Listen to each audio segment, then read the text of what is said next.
कि आइटम जो है या सवाल मुश्किल है या आसान है, इसी को हम आइटम डिफिकल्टी कहते हैं। Number 2 is discrimination power. ये टेस्ट आइटम की सलाहियत होती है कि वो लायक और नालायक तलबा को अलग अलग कर दे, उसमें तमीज़ करे, अलग अलग कर दे। अगर आइटम के अंदर ये सलाहियत होगी तो हम कहते हैं जी कि इसके अंदर डिस्क्रिमिनेशन पावर है, ये लायक और नालायक तलबा को अलग अलग कर देता है, ये टेस्ट आइटम। और तीसरी बात जो है हम आइटम एनालिसिस में जो डिस्कस करते हैं, that is the effectiveness of distractors. Distractor किसे कहते हैं? आपको पता है कि एमसीक्यूज के अंदर एक स्टेटमेंट होती है और उसके नीचे 4 ऑप्शंस होते हैं आमतौर पे। उन 4 ऑप्शन में से एक करेक्ट आंसर होता है, बाकी 3 डिस्ट्रैक्टर्स कहलाते हैं। तो आइटम एनालिसिस में हम ये देखते हैं कि ये डिस्ट्रैक्टर्स इफेक्टिव भी थे या नहीं थे, क्या ये तलबा को अट्रैक्ट कर रहे हैं या नहीं कर रहे हैं। तो ये 3 चीजें जो हैं हम आइटम एनालिसिस में इनको डिस्कस करते हैं। तो सबसे पहले आइटम डिफिकल्टी की तरफ चलते हैं। It deals with how difficult is the test item. सवाल कितना मुश्किल है, इसी को हम आइटम डिफिकल्टी कहते हैं। It is indicated by the percentage of peoples who got the item right. इसको कैसे रिप्रेजेंट करते हैं, इंडिकेट करते हैं कि कितने परसेंट स्टूडेंट्स ने सही जो सवाल का सही जवाब दिए है। It is recommended that the test item would be neither too easy nor too difficult. सवाल को ना तो बहुत ज्यादा आसान होना चाहिए ना बहुत ज्यादा मुश्किल है। तो फॉर एग्जाम्पल अगर एक ऐसा टेस्ट आइटम है 100 के 100 बच्चे उसका सही जवाब दे देते हैं तो ये बहुत आसान सवाल है। और अगर इसके अगेंस्ट 100 में से 10 बच्चे या 20 बच्चे सिर्फ जवाब दे सकें सही और बाकी बच्चे सवाल का सही जवाब ना दे सकें, तो ऐसा टेस्ट आइटम बहुत ज्यादा मुश्किल होगा। लेकिन इसको हम स्टैटिस्टिकली कैलकुलेट करते हैं आमतौर पे। कैसे? इसकी हम एक टेबल बनाते हैं और टेबल से पहले जो है एक खास एक प्रोसीजर को अडॉप्ट करते हैं, तो उसकी डिटेल में जाने की जरूरत नहीं है। आप जस्ट ये याद रखें कि जो आइटम डिफिकल्टी है इसको हम एफ से रिप्रेजेंट करते हैं। एफ से मुराद क्या है? Facility index. एफ से क्या मुराद है? Facility index. और ये फार्मूला हमने एक लगाया हुआ है, F is equal to N R over N T into 100। N R से मुराद जो है number of students who got the item right, जिन्होंने सही सवाल को सही किया है, जबकि एन टी क्या है? Total number of students. तो ये फार्मूला लगा के हम किसी भी टेस्ट आइटम की जो डिफिकल्टी है उसको मेजर करते हैं, फैसिलिटी इंडेक्स को मेजर करते हैं कि ये सवाल मुश्किल है तो कितना मुश्किल है, आसान है तो कितना आसान है।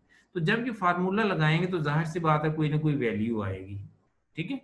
तो ये वैल्यू कुछ भी हो सकती है। और फिर अब हमें कैसे पता चलेगा कि ये वैल्यू है तो ये सवाल आसान है या मुश्किल है? तो उसके लिए रेंज जो है हमने यहाँ दी हुई है। क्या है वो range?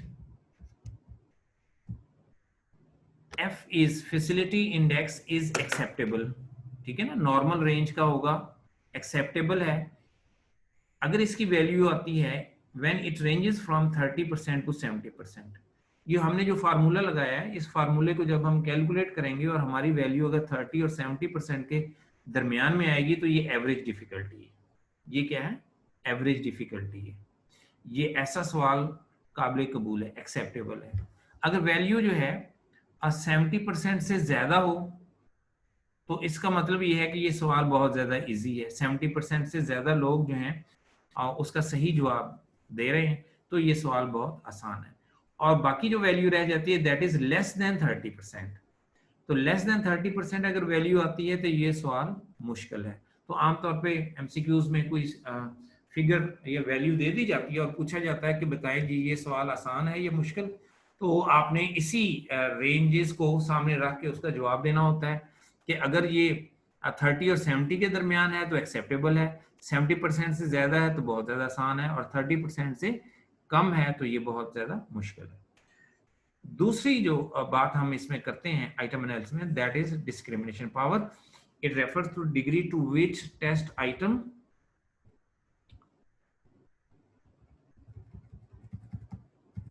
discriminates between pupils with high and low achievement.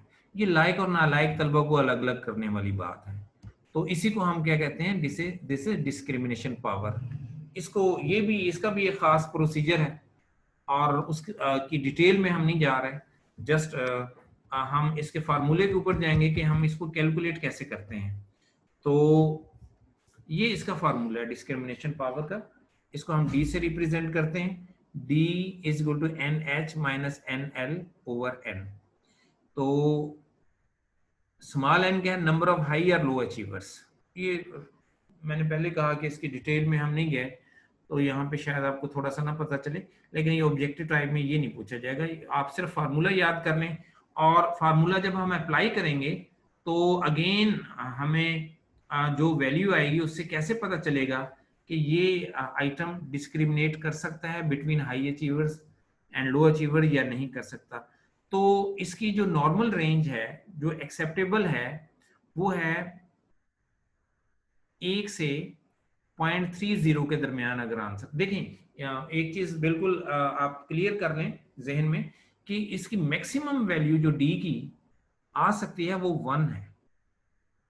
ठीक है, मैक्सिमम वैल्यू क्या है, 1 है। तो यहाँ 8 पॉइंट पे अगर देखेंगे आप, तो the value of 1 indicates 100% discrimination. इससे ज्यादा तो वैल्यू आ ही नहीं सकती। तो अगर डी की वैल्यू 1 आती है, ये मैं दोबारा आपको फार्मूला दिखा रहा हूं, ये फार्मूला है, इसमें हमने वैल्यूज को पुट किया है और हम कैलकुलेट क्या कर रहे हैं, डिस्क्रिमिनेशन पावर किसी एक टेस्ट आइटम की। तो अगर इसकी वैल्यू मैक्सिमम कितनी आती है, 1, उसका मतलब है ये 100% डिस्क्रिमिनेट कर देता है between high achievers and low achievers. लायक और नालायक तलबा को 100% अलग अलग कर देता है।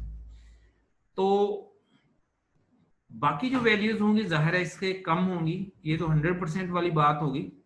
तो बाकी वैल्यूज क्या हैं, बाकी वैल्यू अगर है 1 और 0.3 के दरमियान डी की वैल्यू आती है। D is acceptable when value ranges from 1 to 0.3।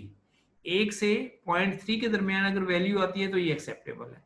Acceptable से क्या मुराद है कि ये काबिल कबूल है और ये हाई अचीवर और लो अचीवर को अलग अलग कर देता है। ठीक है, और अगर इसकी वैल्यू 0.3 से कम आए तो इसका मतलब ये है कि ये आइटम जो है it is incapable of discrimination. ये लायक और नालायक तलबा में तमीज नहीं कर सकता। तो ये हमने बात की है, आइटम डिफिकल्टी की बात की है, डिस्क्रिमिनेशन की बात की है। तीसरी बात जो हमने करनी है that is the effectiveness of distractors. MCQs के अंदर आपको मैंने अभी बताया है कि एक स्टेटमेंट होती है और उसके नीचे 4 ऑप्शंस होते हैं जिसमें से एक करेक्ट आंसर होता है, बाकी 3 जो ऑप्शंस होते हैं उसको हम क्या कहते हैं, डिस्ट्रैक्टर्स। तो क्या वो डिस्ट्रैक्टर्स जो हैं वो इफेक्टिव भी हैं या नहीं है। तो उसमें जो है अच्छा जो डिस्ट्रैक्टर है उसकी सिर्फ एक खसूसियत है, अच्छे डिस्ट्रैक्टर की सिर्फ एक खसूसियत है, क्या है, a good distractor attract more students from the lower group than the upper group. अगर हमने कोई 2 ग्रुप बनाए हुए हैं, जाहिर सी बात है इसकी बेस जो है डिस्क्रिमिनेशन पावर की या आइटम डिफिकल्टी की, वो इस तरह बनती है कि हम फॉर एग्जाम्पल हमारे पास 100 स्टूडेंट्स हैं, तो हम उनको एक टेस्ट देते हैं 100 नंबर का। बच्चों के जब मार्क्स आ जाते हैं तो हम उनकी एक लिस्ट बना लेते हैं रैंक वाइज। तो जो हाईएस्ट 25% है वो हाई अचीवर्स हैं, जो लोएस्ट 25% है वो लोअर अचीवर्स हैं, और दरमियान वाले जो है मिडिल अचीवर को हम इस एनालिसिस में उनका शुमार ही नहीं करते। तो अच्छा डिस्ट्रैक्टर वो है जो लोअर अचीवर को अपनी तरफ अट्रैक्ट करता है। ठीक है, सिर्फ एक ही खसूसियत है अच्छे डिस्ट्रैक्टर की, वो क्या है, a good distractor attract more students from the lower group than the upper group. तो वो डिस्ट्रैक्टर जो लोअर ग्रुप को अपनी तरफ अट्रैक्ट करता है, लो अचीवर को अपनी तरफ अट्रैक्ट करता है, तो ऐसा डिस्ट्रैक्टर जो है वो अच्छा है। और ऐसा डिस्ट्रैक्टर अच्छा नहीं, कौन से डिस्ट्रैक्टर अच्छे नहीं है, उनकी 3 खसूसियात है जी। जो डिस्ट्रैक्टर अच्छे नहीं है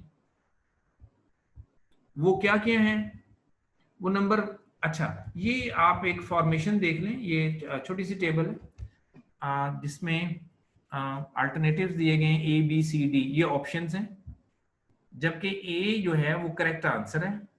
A क्या है, करेक्ट आंसर है, और बी सी डी जो है डिस्ट्रैक्टर्स हैं। अच्छा, अब देखें बी किसी को भी अट्रैक्ट नहीं कर रहा तो ये अच्छा डिस्ट्रैक्टर नहीं है। बी किसी को अट्रैक्ट नहीं कर रहा, ये अच्छा डिस्ट्रैक्टर नहीं है। अच्छा, सी में आप देखें ये अपर अचीवर्स को या हाई अचीवर्स को कम अट्रैक्ट कर रहा है और लो अचीवर को ज्यादा अट्रैक्ट कर रहा है, तो ये एक अच्छा डिस्ट्रैक्टर है। ये क्या है? अच्छा डिस्ट्रैक्टर है। और डी अगेन किसी को अट्रैक्ट नहीं कर रहा, तो ये भी अच्छा डिस्ट्रैक्टर नहीं है।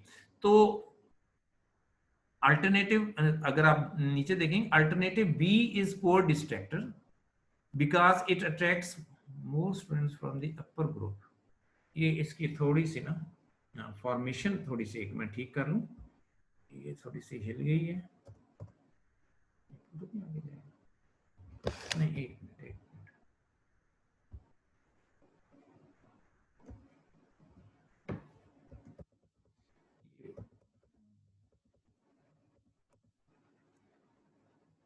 ये 5 के नीचे आ जाए। हाँ,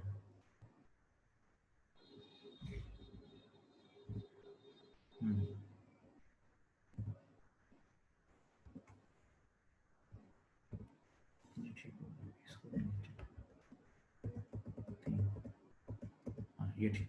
हाँ जी इसमें देखें ये इसकी फॉर्मेशन थोड़ी सी हिल गई थी, तो ये ए जो है ये करेक्ट आंसर है। बी जो है उसमें अगर आप देखेंगे तो ये हाई अचीवर को ज्यादा अट्रैक्ट करा, अपर 10 और ये लोअर 10 से मुराद ये है कि ये अपर 10 हाई अचीवर है और लोअर 10 जो है ये लो अचीवर है।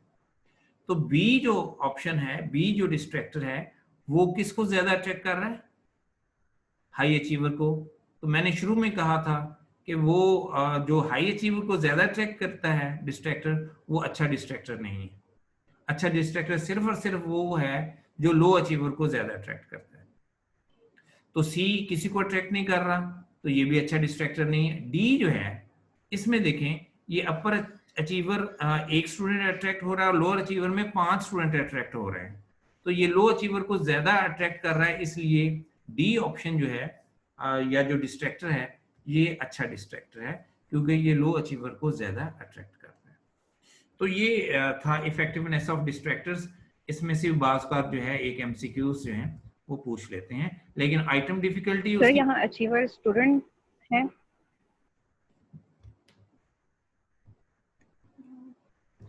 अच्छा, तो आइटम डिफिकल्टी में से क्या सवाल पूछते हैं कि आइटम डिफिकल्टी है क्या? तो सवाल का आसान होना या मुश्किल होना, इसी को हम आइटम डिफिकल्टी कहते हैं। बाकी उसकी रेंजेस आपने याद रखनी है। अच्छा, डिस्क्रिमिनेशन पार्ट क्या है कि ये टेस्ट आइटम की वो सलाहियत है जिसमें वो हाई अचीवर और लो अचीवर को अलग अलग कर देता है टेस्ट आइटम, और बाकी इसकी आपने रेंजेस को जो है वो याद कर लेना है कि अगर ये रेंज आए तो उससे क्या मुराद है और ये रेंज आए तो क्या मुराद है।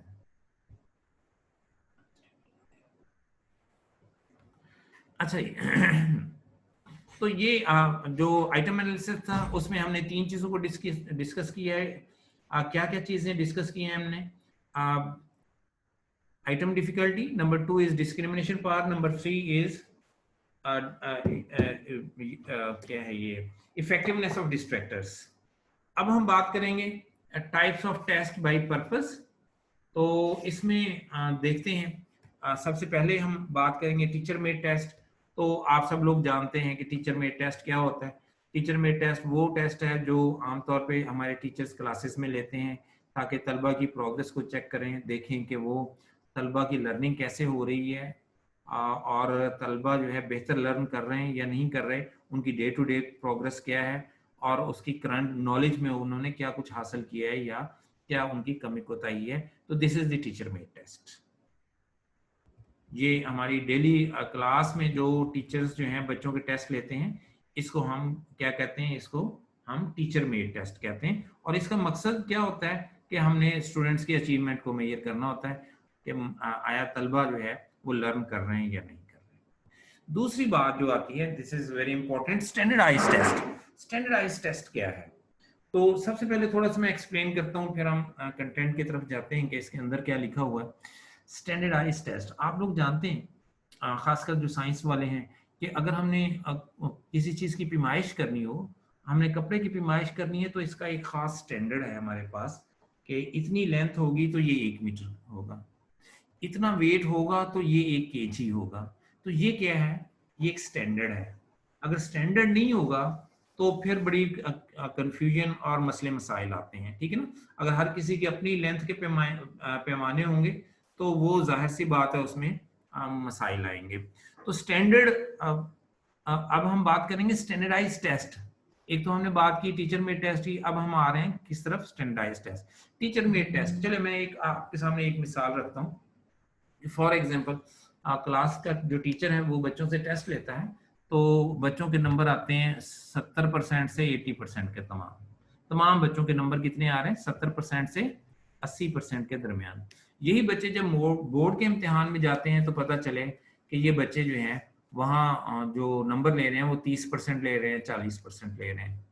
तो फिर ऐसा टेस्ट जो है उसकी जो अब क्या वैल्यू होगी। अच्छा, तो फिर इस टेस्ट की क्या वैल्यू जो टीचर ने लिया है कि वो खुद ले रहा है तो 80% नंबर आ रहे हैं, और अब वही बच्चे जो हैं 80% लेने वाले बच्चे अगर बोर्ड में या किसी और टेस्ट में अपीयर होते हैं तो वहां जाकर उनके नंबर 40% आते हैं, 50% आते हैं। तो यही वजह है कि there was need to develop a standardized test. एक ऐसा टेस्ट बनाया जाए जिसमें अगर बच्चे 60 नंबर कोई बच्चा लेता है या 60% लेते हैं तो उससे मुराद 60% ही है। जिस तरह मैंने पहले आपको मिसाल दी कि मीटर का एक स्टैंडर्ड है कि इतनी लंबाई होगी तो मीटर होगा, तो टेस्ट के अंदर भी एक स्टैंडर्डाइजेशन की जरूरत है।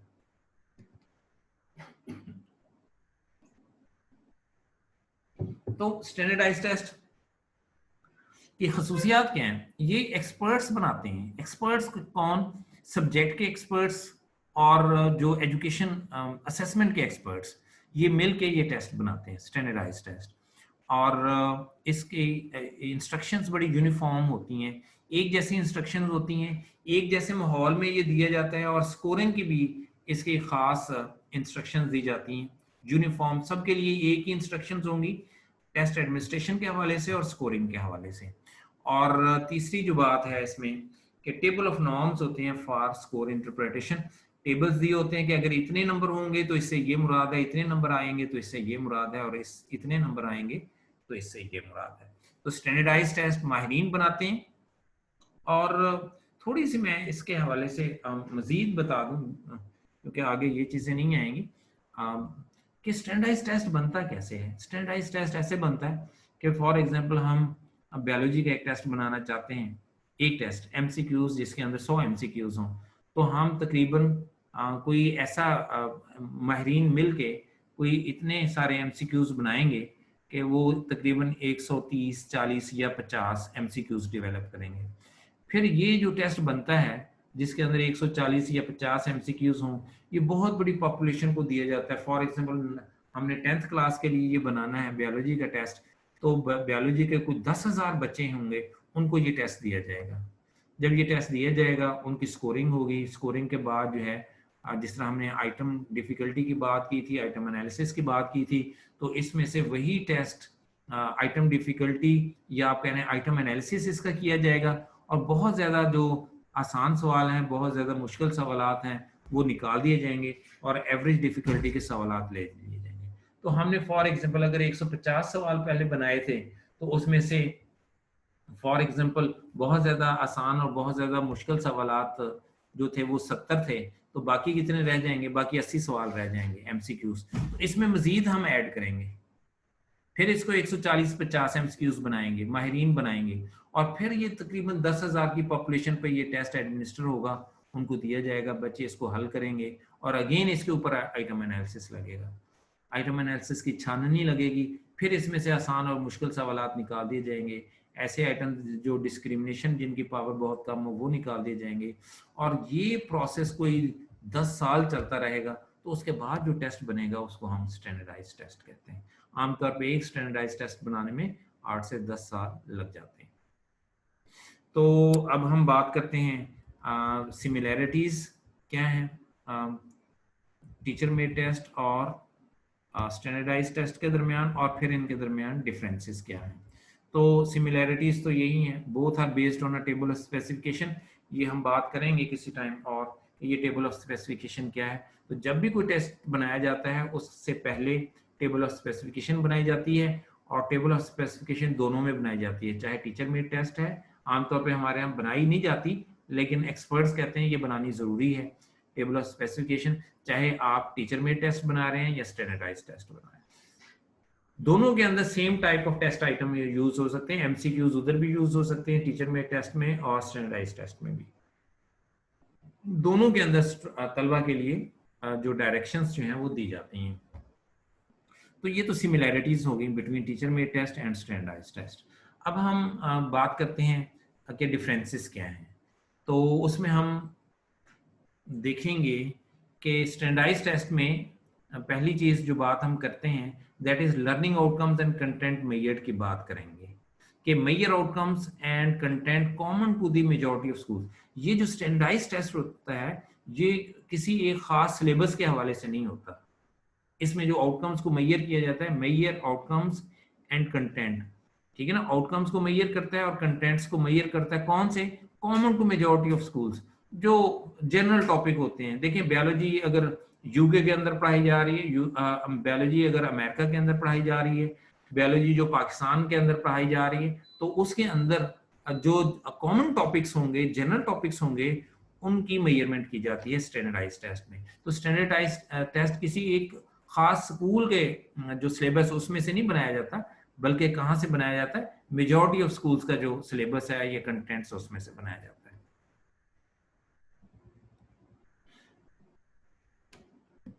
तो ये लोकल करिकुलम को रिफ्लेक्ट नहीं करता, बल्कि जनरल करिकुलम को या जनरल मौजूआत को ये क्या करता है, कवर करता है। दूसरी बात जो है that is the quality of test item. तो जाहिर सी बात है जो जो क्वालिटी जो है स्टैंडर्डाइज्ड टेस्ट की होगी वो बहुत ज्यादा होती है। क्यों ज्यादा होती है? क्योंकि इनको स्पेशलिस्ट बनाते हैं, इनको प्री टेस्ट किया जाता है और इनके ऊपर आइटम एनालिसिस की छाननी लगाई जाती है। तो ये जो टेस्ट आइटम्स बनते हैं इनकी क्वालिटी बहुत अच्छी होती है, जबकि जो टीचर मेड टेस्ट की जो क्वालिटी है वो इतनी अच्छी नहीं होती, क्योंकि टीचर जो है वो सब्जेक्ट का तो स्पेशलिस्ट होता है, लेकिन वो टेस्ट डेवलपमेंट का एक्सपर्ट नहीं होता। तो जो स्टैंडर्डाइज्ड टेस्ट है उसके अंदर जो टेस्ट आइटम्स होते हैं या सवालात होते हैं उनको माहिरीन बनाते हैं, उनको पहले से टेस्ट किया जाता है, आइटम एनालिसिस लगाया जाता है, इसलिए उनकी क्वालिटी ज्यादा बेहतर होती है।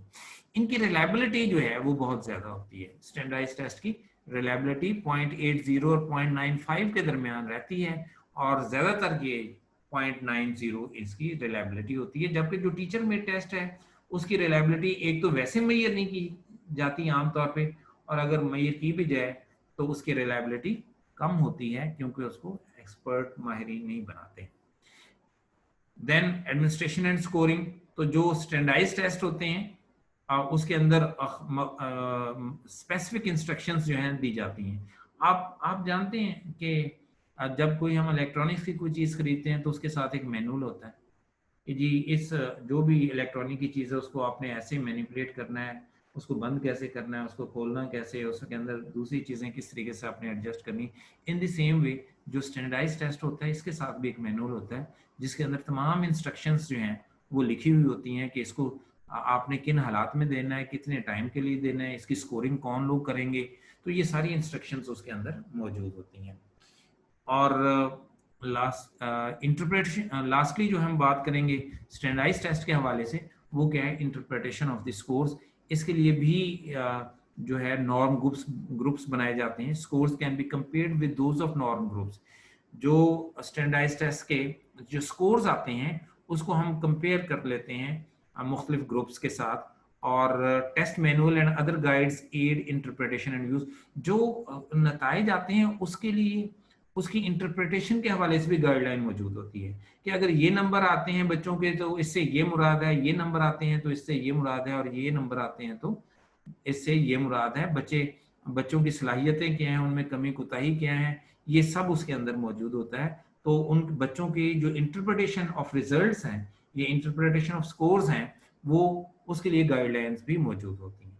तो ये एक ब्रीफ सा कंपैरिजन था बिटवीन टीचर मेड टेस्ट और स्टैंडर्डाइज्ड टेस्ट। तो टीचर मेड टेस्ट जो है ये खास करिकुलम से बनाया जाता है, इसके अंदर फ्लेक्सिबिलिटी नहीं होती, अडॉप्टेबल नहीं होते ये, और ये जो है कम्प्लेक्स लर्निंग आउटकम को नहीं मेजर कर सकते। इनकी क्वालिटी कम होती है, रिलायबिलिटी भी कम होती है, और score comparison and interpretation limited to local school situation. इसकी जो इंटरप्रिटेशन होती है वो लोकल स्कूल की सिचुएशन के हवाले से होती है, जबकि स्टैंडर्डाइज्ड टेस्ट में आप किसी भी ग्रुप के साथ किसी भी, चाहे वो अमेरिका का ग्रुप है, यूके का ग्रुप है या पाकिस्तान, उनके साथ उनका हम कंपैरिजन कर सकते हैं और इंटरप्रिटेशन कर सकते हैं। जबकि जो टीचर मेड टेस्ट है उसकी इंटरप्रिटेशन सिर्फ लोकल सिचुएशन में, उसको हम जब कंपेयर करेंगे उसके स्कोर्स को, नंबरों को, वो सिर्फ लोकल सिचुएशन में उस स्कूल के हवाले से, उस स्कूल के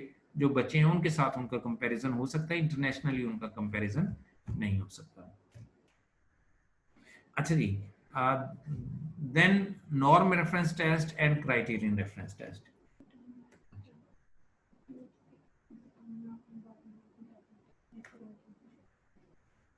अच्छा जी,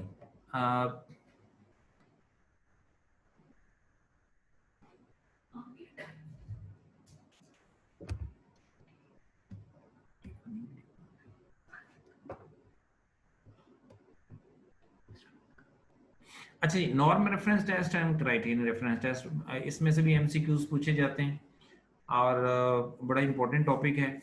और आमतौर पे जब हम कंपैरिजन करते हैं नॉर्म रेफरेंस टेस्ट का और क्राइटेरियन रेफरेंस टेस्ट का, हम सिर्फ एक चीज़ के हवाले से कंपैरिजन करते हैं और बाकी चीज़ों को छोड़ देते हैं, जिससे खासी कन्फ्यूजन होती। तो हम इसके सारे करेक्टरिस्टिक्स देखते हैं कि नॉर्म रेफरेंस टेस्ट के क्या करेक्टरिस्टिक्स हैं, क्राइटेरियन रेफरेंस टेस्ट के क्या इसके करेक्टरिस्टिक्स हैं। तो सिंपली स्पीकिंग सबसे पहले हम दोनों को डिफाइन करते हैं कि नॉर्म रेफरेंस टेस्ट किसे कहते हैं और क्राइटेरियन रेफरेंस टेस्ट किसे कहते हैं। तो सबसे पहले norm reference test.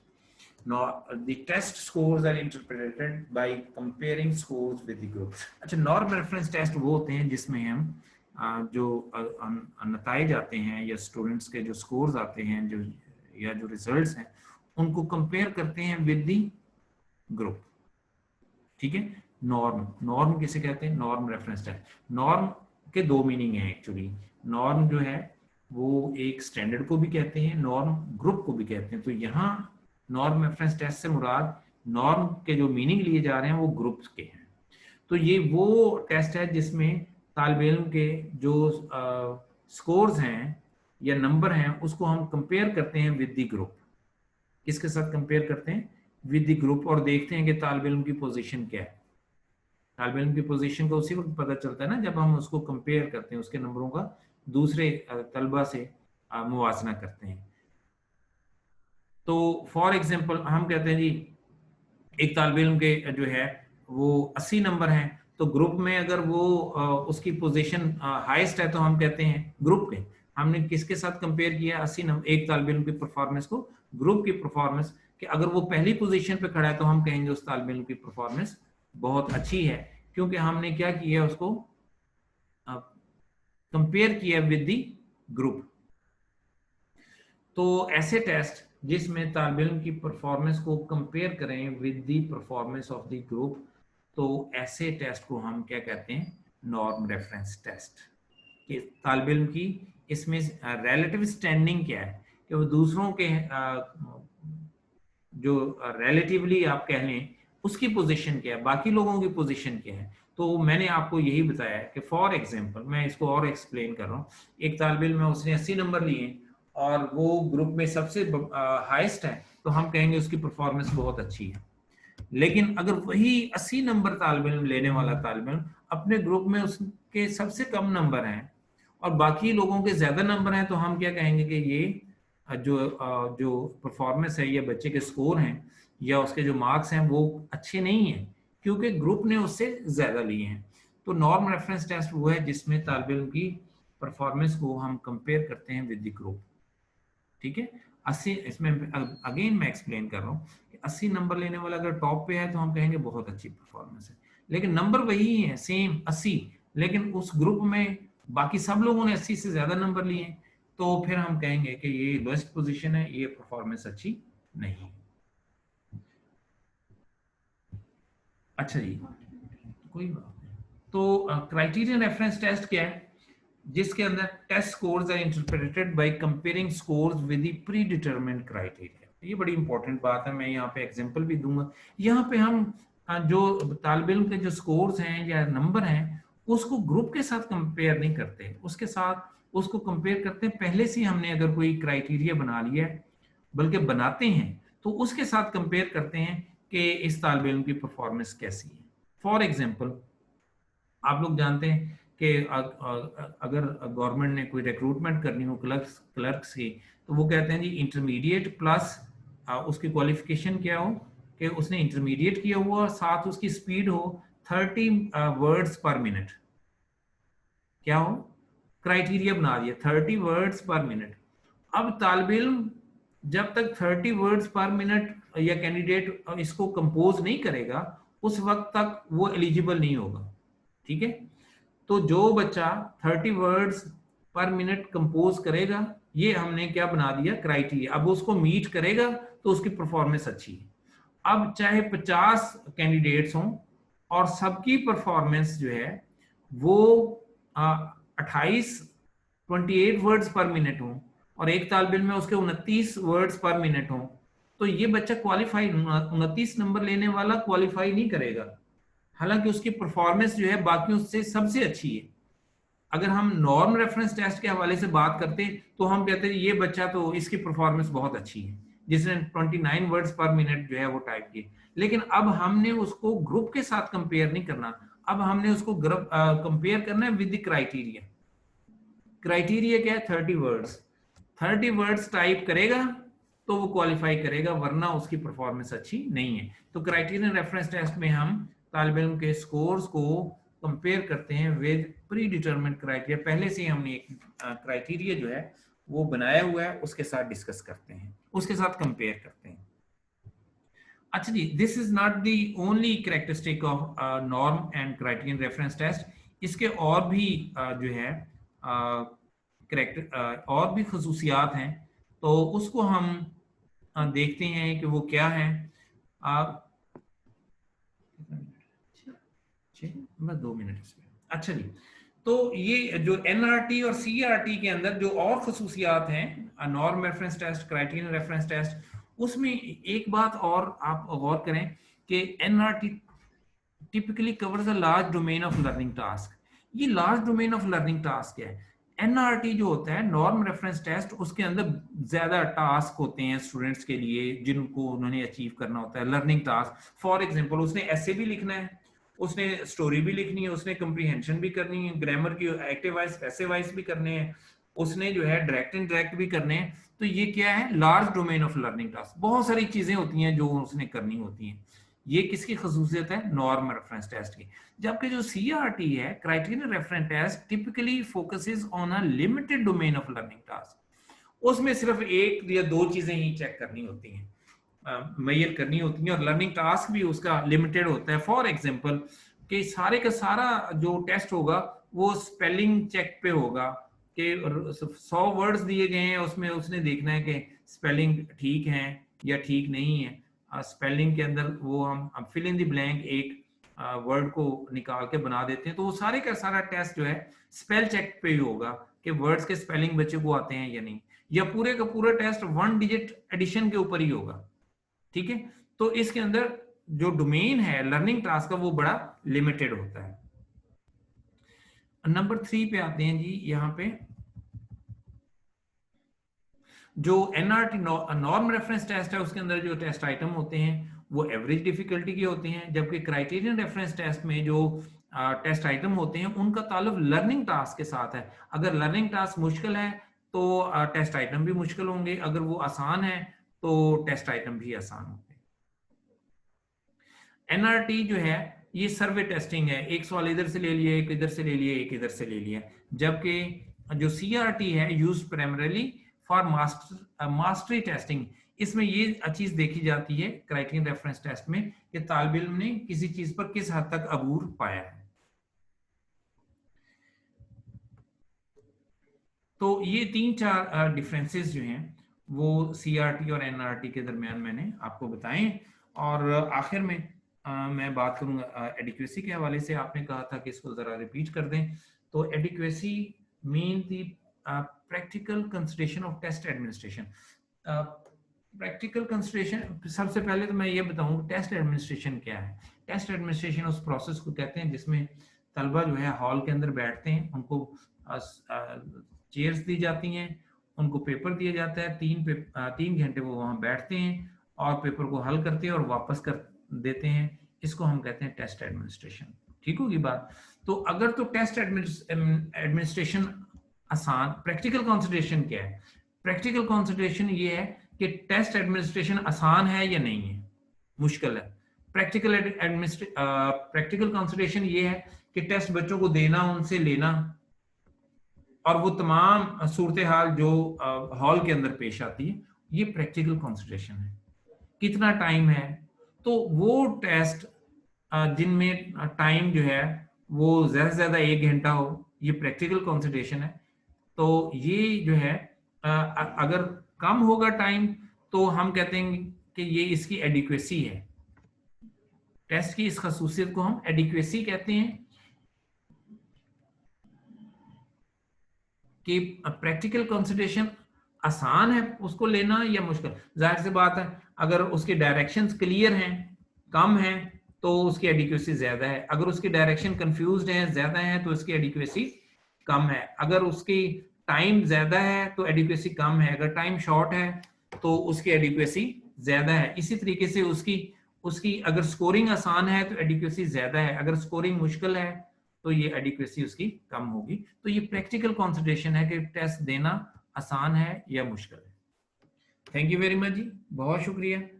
Next time इंशाल्लाह फिर मैं आपको बता टॉपिक भी ग्रुप के अंदर बता दूंगा, और आप जो है अगर कोई मुश्किल पेश आई है तो आप शेयर करें, तो मैं उसके जवाब भी दूंगा। और दूसरी बात ये है कि जो आप सवाल करते हैं ना, वो जो हम मौजू पढ़ रहे हों, सब्जेक्ट पढ़ रहे हों, उससे रिलेटेड करें तो ज़्यादा बेहतर है। तो जैसे जैसे हम सब्जेक्ट पढ़ते जाएंगे उसी से रेलेवेंट जो है वो हम आपका मैं जो भी सवाल होंगे, क्यूरीज होंगी उसका। लेकिन अगर हम असेसमेंट पढ़ रहे हैं तो आप मुझे फिलॉसफी से सवाल करेंगे तो ये कोई ठीक नहीं है।